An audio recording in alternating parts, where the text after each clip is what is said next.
ATS के पूर्व inspector ने कहा है कि गलत तरीके से मोहन भागवत को अरेस्ट करने का उसे आदेश दिया गया था। देखिए, ये जो 2008 का षड्यंत्र है, ये सभी के सामने अब खुल चुका है। और उस समय की जो सरकार है, इस सरकार ने वोट की राजनीति के लिए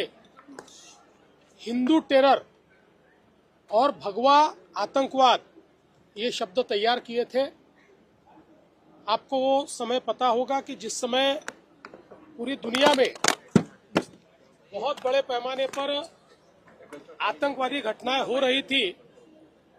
और एक प्रकार से इस्लामिक आतंकवाद ये दुनिया में चर्चा का विषय था। और उसके चलते हमको जो वोट देने वाले लोग हैं, इनमें गुस्सा निर्माण न हो या उनको ये लगे कि हम बैलेंस करते हैं, इसलिए ये हिंदू आतंकवाद की पूरी थियरी तैयार की गई, लोगों को अरेस्ट किया गया और हिंदुत्ववादी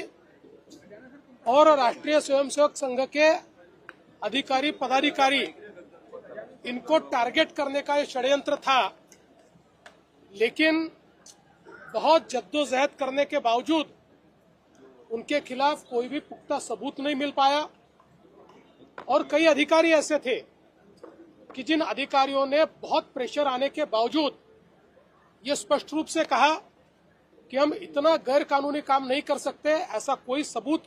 दूर दूर तक इनके खिलाफ नहीं है। तो मुझे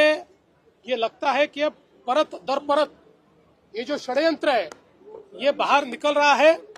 और किस प्रकार के सूडो सेक्युलर, क्योंकि उस समय इस्लामिक आतंकवाद था, वो आज भी है,